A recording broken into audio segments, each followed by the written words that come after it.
الحمد لله رب العالمين الحمد لله الذي أبدع الأفلاك والأرضين والصلاة والسلام على من كان نبيا وآدم بين الماء والطين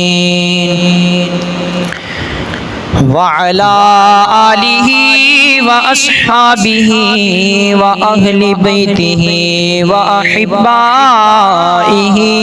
أجمعين أما بعد فأعوذ بالله من الشيطان الرجيم بسم الله الرحمن الرحيم قال الله تبارك وتعالى في القرآن المجيد والفرقان الحميد قل لا أسألكم عليه أجرا إلا المودة في القربى ومن يقترف حسنة نزد له فيها حسنا إن الله غفور شكور آمنت بالله صدق الله العلي العظيم وصدق رسوله النبي الكريم قال الله تبارك وتعالى في شان حبيبه إن الله وملائكته يصلون على النبي يا أيها الذين آمنوا صلوا علیہ وسلموا تسلیما مل کر پڑھیے اللہم صلی علی سیدنا واصحاب سیدنا ومولانا محمد معدن الجود والکرم وعلی آلہ وصحبہ وبارک وسلم مومنوں پڑھتے رہو تم اپنے آقا پر درود ہے فرشتوں کا وظیفہ الصلاۃ والسلام سب سے اولا و اعلیٰ ہمارا نبی سب سے بالا و اعلیٰ ہمارا نبی اپنے مولا کا پیارا ہمارا نبی دونوں عالم کا دلہا ہمارا نبی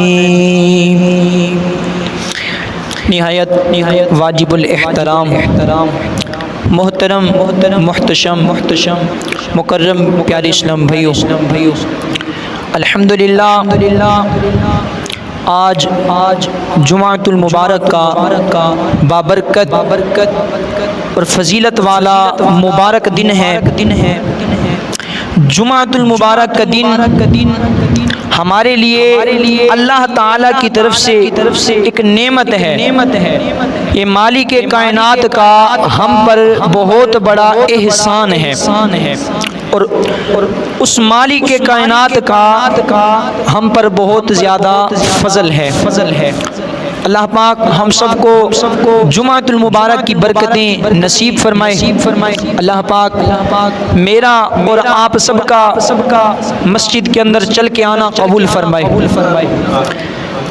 آئیے درود پاک کی فضیلت سماعت کرتے ہیں کہ بندہ سرکار دو عالم نور مجسم شاہ بنی آدم رسول محتشم صلی اللہ تعالی علیہ وآلہ وسلم کی ذات پر درود پڑھے تو اس بندے کو کیا ملتا ہے آئیے فضیلت سماعت کرتے ہیں سرکار مدینہ صلی اللہ تعالی علیہ وآلہ وسلم کا فرمان علی شان ہے حضور نے فرمایا اے لوگو جب تم میری ذات پر درود پڑھو تو ادھورا نہ پڑھو درود ادھورا نہ پڑھو، درود مکمل پڑھو۔ صحابہ کرام رضی اللہ تعالی عنہم نے جب یہ حضور کا جملہ مبارک سنا، صحابہ نے عرض کی آقا کرم فرما دیجئے، ہمیں بتا دیجئے آقا اس ادھورے کا کیا مطلب ہے، میری ذات پر ادھورا نہ پڑھو، اس کا مطلب کیا ہے؟ قربان جائیے، سرکار صلی اللہ تعالی وسلم نے ارشاد فرمایا، اے میرے صحابہ جب تم مجھ پر درود پڑھو، اللہم صلی علی محمد، اے اللہ محمد پر درود بھیج، تم یوں نہ کہو بلکہ جب بھی درود پڑھو تو اس طرح پڑھو، اللہم صلی علی محمد وعلی آل محمد، اے اللہ محمد پر بھی درود بھیج اور محمد کی آل پر بھی درود بھیج۔ اللہ اکبر۔ یہاں اس حدیث پاک کے اندر اہل بیت پاک رضی اللہ تعالی عنہم کی شان بیان ہو رہی ہے، ان کا مقام بیان ہو رہا ہے، ان کا مرتبہ بیان ہو رہا ہے۔ فرمایا میرے صحابہ، اے میرے غلاموں، اے میرے امتیوں، جب میری ذات پر درود پڑھو تو اس وقت میرے اہل بیت کو، میری اولاد پاک کو یاد رکھو۔ تم صرف محمد کی ذات پر درود پڑھو اور میری ذات کو چھوڑ دو، ایسا نہ کرو، ادھورا درود نہ پڑھو۔ مزہ تو تب ہے نا جب محمد کی محبت بھی تمہارے دل کے اندر موجود ہو، محمد کی اولاد کی محبت بھی تمہارے دل کے اندر موجود ہو۔ ویسے تو درود پاک پڑھنا بڑی فضیلت ہے، تو بڑی پیاری بات ہے۔ تو صحابہ کرام رضی اللہ تعالی عنہم نے جب یہ سنا تو علماء کرام نے اس بات کی تفسیر کی ہے کہ جب بھی حضور کی ذات پر درود پڑھا جائے تو حضور کی ذات پر درود پڑھنا یہ بہت بڑی فضیلت ہے، اور صحابہ کرام رضی اللہ تعالی عنہ اور اہل بیت پر درود پڑھنا پیارے آقا کی بارگاہ میں قبولیت کا سبب ہے، اور حضور کی ذات پر درود پڑھنا اللہ کی بارگاہ میں قبولیت کا وسیلہ ہے۔ تو یہ درود پڑھنا ہر درد کی دوا ہے، صلی علی محمد، تعویذ ہر بلا ہے، صلی علی محمد۔ تو بڑی درود پاک کی فضیلتیں ہیں، بڑی کمال کی فضیلتیں ہیں۔ بندہ حضور کی ذات پر درود پڑھتا رہے، برکتیں ملتی رہیں گی، کام بنتے رہیں گے، دکھ درد تکلیفیں پریشانیاں دور ہوتی رہیں گی۔ وہ کسی شاعر نے کیا خوب کہا نا کہ کسی طرف کوئی کنارہ نہ ہوگا، ارے غیر تو کیا اپنوں کا بھی سہارا نہ ہوگا، کر لو محبت رسول پاک پر درود و سلام سے، کیونکہ آخرت میں ان کے سوا کوئی ہمارا نہ ہوگا، ان کی ذات کے علاوہ آخرت میں کوئی ہمارا نہ ہوگا۔ آج ان کی ذات پر درود پڑھنے والے بن جاؤ، آج ان سے محبت کرنے والے بن جاؤ، کل بروز قیامت تمہاری شفاعت بھی فرمائیں گے، تمہیں بخشوا کر جنت میں بھی لے جائیں گے۔ اللہ اکبر۔ یہ کب ہوگا؟ جب حضور کی ذات پر درود پڑھیں گے۔ اللہ پاک مجھے اور آپ کو پیارے آقا کی ذات پر، اہل بیت کی ذات پر، اسی طرح دیگر تمام اولیاء صحابہ کرام پر بھی درود پاک پڑھ سکتے ہیں۔ تو اس کا طریقہ کار یہ ہے، ہم جب بھی درود پڑھیں تو اس طرح پڑھیں، اللہم صلی علی محمد وعلی آلہ واہل بیتہ واصحابہ واولیاء ملتہ اجمعین۔ اے اللہ محمد پر بھی درود بھیج، ان کے اہل بیت پر بھی درود بھیج، ان کے اصحاب پر بھی درود بھیج، اور ان کے تمام جو اولیاء ہیں اللہ کے، جو تمام محبت کرنے والے ہیں حضور کی ذات سے، ان سب پر جو ہے پیارے آقا مدینے والے مصطفیٰ کی ذات سے کے ساتھ جو محبت کرتے ہیں ان تمام پر جو ہے درود بھیج۔ تو یہ کتنی پیاری بات ہے۔ اگر آج ہم درود پڑھنے والے بن جائیں تو اس طرح اگر ہم درود پاک پڑھیں گے تو اس کا ثواب بھی ہمیں زیادہ ملے گا۔ ہم حضور پر بھی درود بھیجیں گے، حضور کے صحابہ پر بھی درود بھیجیں گے، اولیاء کرام کی ذات پر بھی درود بھیجیں گے۔ تو اللہ پاک مجھے اور آپ کو کثرت کے ساتھ درود پاک پڑھنے کی توفیق عطا فرمائے۔ حصول برکت کے لیے پڑھ لیجئے صلو علی الحبیب صلی اللہ تعالی علی محمد صلی اللہ تعالی علیہ وآلہ وسلم۔ پیارے اسلام بھائیو، ماہ محرم الحرام کا مہینہ زیادہ سے زیادہ اللہ پاک کو راضی کرنے والے کام کرے۔ امام حسین شہیدان کربلا رضی اللہ تعالی عنہم کو راضی کرنے والے کامیاب جو ہے کام کرے۔ تو انشاءاللہ جب ایسا کرے گا تو اس کا اجر ملے گا، اس کا ثواب ملے گا۔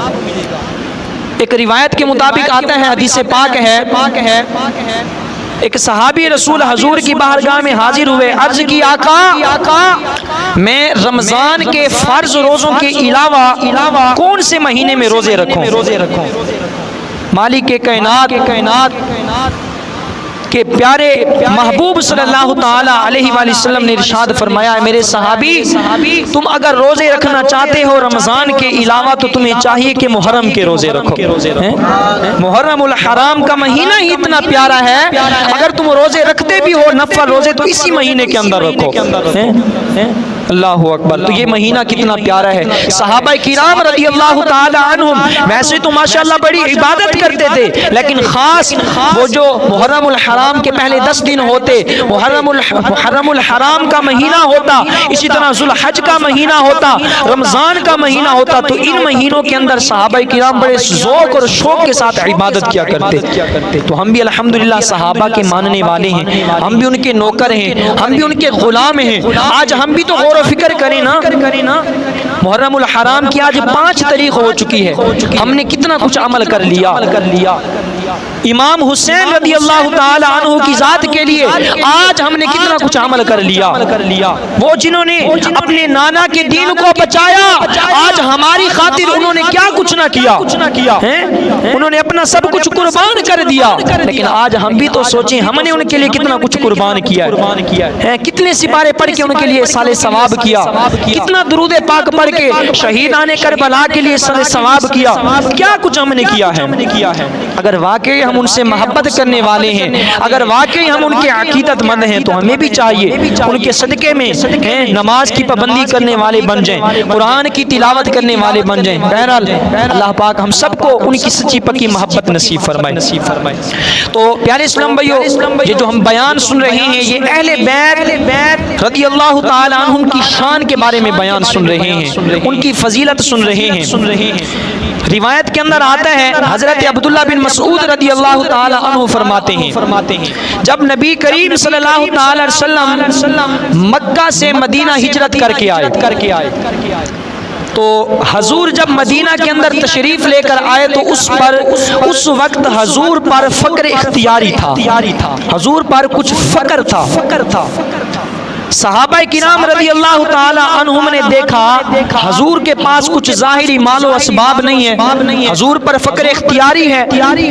اللہ اکبر، صحابہ پریشان ہونے لگے، حضور اس حال میں ہمارے پاس تشریف نہیں ہے، حضور کے پاس اس وقت مال و اسباب نہیں ہے۔ صحابہ کرام نے سوچا ہم جو ہے کچھ تمام صحابہ مل کر مال جمع کرتے ہیں، حضور کی بارگاہ میں تحفتاً پیش کرتے ہیں، حضور کو عرض کرتے ہیں آقا آپ پر اس وقت فقر اختیاری ہے، لہذا یہ مال ہم آپ کو پیش کرتے ہیں تحفتاً۔ اللہ اکبر، بلا حضور وہ تو مالک کے کونین ہے نا، ان کے پاس بلا یہ تو ایک فقر جو تھا نا، فقر اختیاری ایک عارضی طور پر تھا، لیکن حقیقت ایسا نہیں ہے، وہ تو قاسم نعمت ہے نا۔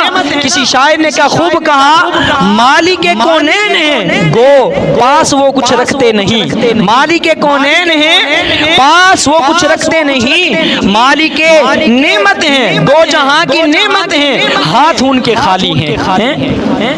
وہ تو مالک کے کونین ہیں، اپنے پاس کچھ نہیں رکھتے، لیکن دو جہاں کے لیے نعمت ہیں، جو کچھ بھی ہے دو جہاں کی نعمتیں ہیں انہی کے ہاتھ کے اندر ہیں، سارا کچھ بانٹ رہے ہیں۔ اب صحابہ کرام رضی اللہ تعالی عنہ مال جمع کیا، حضور کی بارگاہ میں حاضر، آقا یہ ہماری طرف سے قبول فرما لیجئے۔ اللہ اکبر، جب پیارے آقا کی بارگاہ میں صحابہ حاضر ہوئے، سنیے میٹھے اور پیارے اسلام اسلام بھائیو، اس وقت اللہ تعالیٰ کی بارگاہ سے آیت مبارکہ نازل ہوئی، اللہ تعالیٰ کا فرمان ہوا قُلْ لَا أَسْأَلُكُمْ عَلَيْهِ أَجْرًا۔ صحابہ کرام نے عرض کی آقا آپ نے ہمیں ہدایت دی ہے، آپ ہی کے ذریعے سے ہم دین اسلام پر چل رہے ہیں، آپ نے ہمارے لیے بہت قربانیاں دی ہیں، آج ہم سے صدقہ، آج ہم سے یہ ہدیہ لے لیجئے، آج ہم سے یہ تحفہ لے لیجئے۔ اللہ تعالیٰ کی طرف سے یہ آیت مبارکہ نازل ہوئی، اے محبوب ان سے فرما دیجئے لا اسألکم علیہ اجرا، اے محبوب ان سے فرما دیجئے میں نے تمہیں دین سکھایا، میں نے تمہیں کلمہ پڑھایا، میں نے تمہیں اسلام کے راستے پر چلایا، اے صحابہ میں نے تمہارے لیے بہت قربانیاں کی ہیں، لا اسألکم علیہ اجرا، لیکن میں اس کے بدلے تم سے کوئی معاوضہ نہیں لیتا، اس کے بدلے میں تم سے کوئی ہدیہ نہیں لیتا۔ ایسا نہیں ہے، حضور نے تو ان کے لیے اپنی جانوں کو قربان کیا، اپنی امت کے لیے، اپنے صحابہ کے لیے حضور نے بڑا کچھ قربان کیا، صحابہ کو دین سکھایا۔ حضور نے فرمایا میرے صحابہ میں نے تمہیں ظلم کے، جہالت کے اندھیرے سے نکال کر اسلام کے نور کی طرف میں تمہیں لایا، میں نے تمہیں کلمہ پڑھایا، میں نے تمہیں دین سکھایا، لیکن اس پر میں تم سے کوئی معاوضہ نہیں لیتا، الا المودۃ فی القربى، ہاں مگر قرابت کی محبت، اے میرے صحابہ میں اور تم سے کچھ نہیں لیتا، لیکن میرے رشتہ داروں کے ساتھ محبت ضرور کرو، اور کچھ نہ کرو لیکن میرے اہل بیت کے ساتھ، میری اولاد پاک کے ساتھ، امہات المؤمنین کے ساتھ تم محبت ضرور کرو، ان کی محبت تمہارے دلوں کے اندر ہونی چاہیے۔ معاوضہ نہیں لیتا، اس چیز کا بدلہ نہیں لیتا، لیکن اگر تم محبت کرو گے تو اللہ پاک تمہیں اس کا اجر عطا فرمائے گا۔ آگے فرمایا وَمَن يَقْتَرِفْ حَسَنَةً نَزِدْ لَهُ فِيهَا حُسْنًا، اللہ تعالیٰ کی طرف سے ارشاد ہوا جو بندہ نیک کام کرے گا تو اللہ پاک اس کی نیکی کے اندر مزید اضافہ فرما دے گا۔ اللہ اکبر، یا رسول اللہ، حق چاریہ، یا اللہ اکبر۔ تو میرے میٹھے اور پیارے اسلام بھائیو، اللہ کی طرف سے فرمان ہوا جو بندہ بھی نیک عمل کرے گا ہم اس کے عمل میں اور بھی اضافہ فرما دیں گے۔ اللہ تعالیٰ تو بخشنے والا ہے، مالک کائنات تو قدر فرمانے والا ہے۔ اللہ اکبر۔ تو علماء کرام نے اس آیت مبارکہ کی تفسیر فرمائی، انہوں نے فرمایا یہاں پر جو نیکی کی بات آئی ہے نا وَمَن يَقْتَرِفْ حَسَنَةً نَزِدْ لَهُ فِيهَا حُسْنًا، فرمایا جو نیکی کا کام کرے گا، اس کا مطلب یہ ہے جو بندہ حضور کے اہل بیت کے ساتھ محبت کرے گا، جو بندہ حضور کی اولاد پاک کے ساتھ محبت کرے گا تو ہم اس کی اس عمل کے اندر اور بھی اضافہ فرما دیں گے، اس کے ذریعے ہمیں اسے اور نیکی کے کام کرنے کی توفیق عطا فرما دیں گے۔ اللہ اکبر۔ تو پتہ چلا پیارے اسلام بھائیو، اہل بیت کے ساتھ محبت کرنا، اہل بیت کی شان کو اپنے دل کے اندر بٹھانا، یہ قرآن سے ثابت ہو رہا ہے، یہ اللہ کے فرمان سے ثابت ہو رہا ہے۔ تو آج ہمارے دل کے اندر اہل بیت کی، صحابہ کی، حضور کی اولاد پاک کی کتنی محبت ہے کہ مجھے اور آپ کو غور و فکر کرنی چاہیے۔ آئیے میں آپ کو حدیث پاک سناتا ہوں، سنیے، بڑی کمال کی روایت ہے۔ سرکار مدینہ صلی اللہ تعالی علیہ وسلم نے ارشاد فرمایا کوئی بھی بندہ اس وقت تک مومن نہیں ہو سکتا جب تک میں اسے اس کی جان سے بھی زیادہ محبوب نہ ہو جاؤں۔ کوئی بھی بندہ اس وقت تک مومن نہیں ہو سکتا جب تک میں اسے اس کی جان سے بھی زیادہ محبوب نہ ہو جاؤں۔ فرمایا کوئی بندہ اس وقت تک مومن نہیں ہو سکتا جب تک وہ میری اولاد سے، اپنی اولاد سے بڑھ کر محبت کرے۔ جو میری اولاد ہے، حضور فرما رہے ہیں، وہ اپنی اولاد سے بڑھ کر میری اولاد سے محبت کرے۔ بندہ اس وقت تک مومن نہیں ہو سکتا جب تک حضور کی ذات سے زیادہ محبت نہ کرنے والا بن جائے۔ بندہ اس وقت تک مومن نہیں ہو سکتا جب تک حضور نے فرمایا اہل بیت رضی اللہ تعالی عنہم سے وہ اپنے گھر والوں سے بڑھ کر محبت کرنے والا نہ بن جائے۔ اللہ اکبر۔ اس حدیث سے ثابت ہو رہا ہے پہلے حضور کی محبت، پہلے حضور کی آل کی محبت، حضور کی اولاد کی محبت، اس کے بعد دوسرے بندوں کو ترجیح دی جائے۔ پہلے حضور کی محبت ضروری ہے، حضور کی اولاد کی محبت ضروری ہے۔ جس بندے کے دل کے اندر حضور کی محبت نہیں ہے، جس بندے کے دل کے اندر حضور کی اولاد کی محبت نہیں ہے، اس وقت تک بندہ وہ ایمان والا نہیں ہو سکتا، اس وقت تک بندہ وہ مومن نہیں ہو سکتا۔ اللہ اکبر۔ تو پتہ چلا نا صحابہ کرام، اہل بیت کرام رضی اللہ تعالی عنہم کی یہ شان ہے، ان کا یہ مقام ہے کہ خود حضور نے بھی ارشاد فرمایا، اللہ تعالی نے مالک کائنات نے بھی ارشاد فرمایا۔ ایک روایت کے اندر آتے ہیں امام حسین رضی اللہ تعالی عنہ روایت کرتے ہیں، فرماتے ہیں میرے والد محترم مولا علی مشکل کشا شیر خدا رضی اللہ تعالی عنہ کو حضور نے ارشاد فرمایا اے علی سب سے پہلے جنت میں داخل ہونے والے، سنیے بڑی کمال کی روایت ہے، حضور فرما رہے ہیں اے علی سب سے پہلے جس میں جنت میں داخل ہونا ہے وہ میں ہوں، اس کے بعد اے علی تم ہو، تمہارے بعد تمہارے دو بیٹے حسنین کریمین ہیں۔ پہلے حضور جنت میں جائیں گے، پھر حضرت علی جنت میں جائیں گے، پھر فرمایا حضرت حسن حضرت امام حسین جنت میں جائیں گے، پھر پیارے آقا نے فرمایا اے علی ان کے بعد ہماری ازواج مطہرات جنت میں جائیں گی۔ سنیے مولا علی رضی اللہ تعالی عنہ کی محبت سنیے اپنے غلاموں سے۔ مولا علی نے فرمایا آقا کرم فرما دیجئے، یہ بھی ارشاد فرما دیجئے جو ہمارے گروہ ہیں، جو ہمارے ساتھ محبت کرنے والے ہیں، جن کے دلوں کے اندر ہماری عقیدت ہے، جن کے دلوں کے اندر ہماری محبت ہے، جن کے دلوں کے اندر ہمارا پیار ہے، وہ کہاں جائیں گے؟ اللہ اکبر۔ مالک کائنات نے ارشاد فرمایا، پیارے آقا نے ارشاد فرمایا اے علی تم جنت میں جاؤ گے، جو تمہارے ساتھ محبت کرنے والے ہیں، جو تمہارے گروہ ہیں، وہ بھی تمہارے پیچھے پیچھے جنت میں جائیں گے۔ اللہ اکبر۔ پتہ چلا نا جو اہل بیت کے ساتھ محبت کرتے ہیں، جو حضرت مولا علی کے ساتھ محبت کرتے ہیں، جو صحابہ سے محبت کرتے ہیں، تو وہ بھی ان کے ساتھ جنت میں ہی جائیں گے۔ تو بڑی کمال کی بات ہے، باغ جنت میں محمد مسکراتے جائیں گے، باغ جنت میں محمد مسکراتے جائیں گے، پھول رحمت کے کھلیں گے، ہم اٹھاتے جائیں گے۔ حضور بھی جنت میں جائیں گے، مسکراتے جائیں گے، اور ہم جو غلامان مصطفیٰ ہیں، حضرت صحابہ کرام رضی اللہ تعالی عنہ ان کے جو محبت رکھنے والے ہیں، جو ان کے عقیدت مند ہیں، وہ بھی ان کے ساتھ جو ہے انشاءاللہ ان کے پیچھے پیچھے جنت میں جائیں گے۔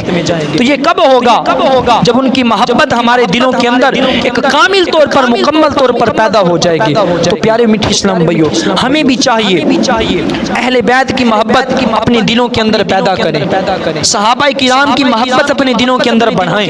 جب ان کی محبت ہمارے دلوں کے اندر کامل ہو جائے گی تو انشاءاللہ اس کی برکتیں بھی ہمیں نصیب ہوں گی۔ تو الحمدللہ یہ دن بڑے ہی مبارک دن چل رہے ہیں، بڑے ہی برکت والے دن چل رہے ہیں۔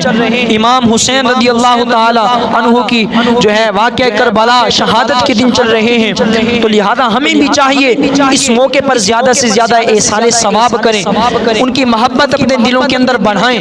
تو انشاءاللہ تمام اسلام بھائی نیت کریں کہ ہم جو ہے اہل شہیدان کربلا کے لیے زیادہ سے زیادہ ایصال ثواب بھی کریں گے، اور انشاءاللہ ان کے نام پر جو ہے ہم قرآن پاک زیادہ سے زیادہ تلاوت کریں گے انشاءاللہ۔ اللہ پاک ہم سب کو عمل کی توفیق نصیب فرمائے، اللہ پاک ہم سب کو اہل بیت کرام رضی اللہ تعالی عنہم سے سچی پکی محبت نصیب فرمائے، ان کا سچا پکا تابعدار بنائے، آمین۔ وآخر دعوانا الحمدللہ رب العالمین۔